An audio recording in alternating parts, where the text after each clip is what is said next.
Pedro e João diante do conselho de líderes. Enquanto falavam ao povo, Pedro e João foram confrontados pelos sacerdotes, pelo capitão da guarda do templo e por alguns saduceus.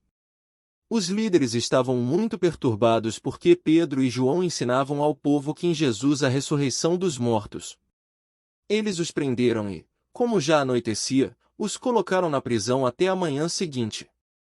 Muitos que tinham ouvido a mensagem acreditaram, totalizando, agora, cerca de 5.000 homens. No dia seguinte, o conselho das autoridades, dos líderes do povo e dos mestres da lei se reuniu em Jerusalém. Estavam ali Anás, o sumo sacerdote, e também Caifás, João, Alexandre e outros parentes do sumo sacerdote. Mandaram trazer Pedro e João e os interrogaram: com que poder, ou em nome de quem, vocês fizeram isso? Cheio do Espírito Santo, Pedro lhes respondeu: autoridades e líderes do povo, estamos sendo interrogados hoje porque realizamos uma boa ação em favor de um aleijado, e os senhores querem saber como ele foi curado. Saibam os senhores e todo o povo de Israel que ele foi curado pelo nome de Jesus Cristo, o Nazareno, a quem os senhores crucificaram, mas a quem Deus ressuscitou dos mortos. Pois é a respeito desse Jesus que se diz: a pedra que vocês, os construtores, rejeitaram se tornou a pedra angular. Não há salvação em nenhum outro. Não há nenhum outro nome debaixo do céu, em toda a humanidade, por meio do qual devamos ser salvos. Quando os membros do conselho viram a coragem de Pedro e João, ficaram admirados, pois perceberam que eram homens comuns, sem instrução religiosa formal.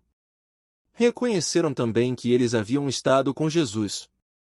Mas não havia nada que pudessem fazer, pois o homem que tinha sido curado estava ali diante deles.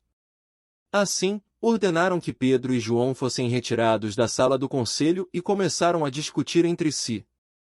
Que faremos com esses homens? Perguntavam uns aos outros. Não podemos negar que realizaram um sinal, como todos em Jerusalém sabem. Mas, para evitar que espalhem sua mensagem, devemos adverti-los de que não falem nesse nome a mais ninguém. Então os chamaram de volta e ordenaram que nunca mais falassem nem ensinassem em nome de Jesus. Pedro e João, porém, responderam: os senhores acreditam que Deus quer que obedeçamos a vocês, e não a Ele? Não podemos deixar de falar do que vimos e ouvimos. Os membros do conselho fizeram novas ameaças, mas, por fim, os soltaram. Não sabiam como castigá-los sem provocar um tumulto, visto que todos louvavam a Deus pelo ocorrido. Pois o aleijado que havia sido curado milagrosamente tinha mais de 40 anos de idade. Os discípulos oram pedindo coragem. Assim que foram libertos, Pedro e João voltaram ao lugar onde estavam os outros irmãos e lhes contaram o que os principais sacerdotes e líderes tinham dito. Ao ouvir o relato, todos os presentes levantaram juntos a voz e oraram a Deus: ó soberano Senhor, Criador dos céus e da terra, do mar e de tudo o que neles há. Falaste muito tempo atrás pelo Espírito Santo, nas palavras de nosso antepassado Davi, teu servo. Por que as nações se enfureceram tanto?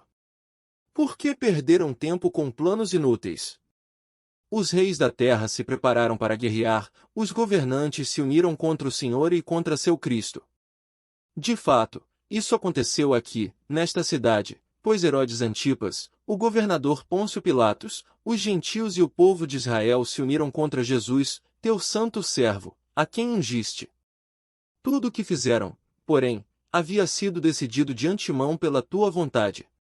E agora, Senhor, ouve as ameaças deles e concede a teus servos coragem para anunciar tua palavra.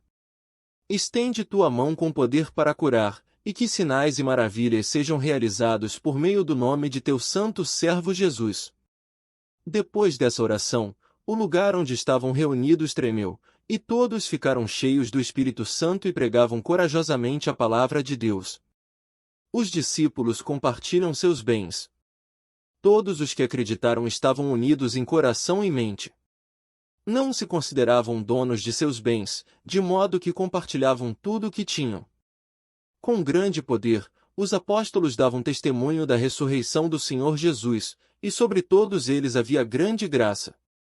Entre eles não havia necessitados, pois quem possuía terras ou casas vendia o que era seu e levava o dinheiro aos apóstolos, para que dessem aos que precisavam de ajuda. José, a quem os apóstolos deram o nome Barnabé, que significa filho do encorajamento, era da tribo de Levi e tinha nascido na ilha de Chipre. Ele vendeu um campo que possuía e entregou o dinheiro aos apóstolos.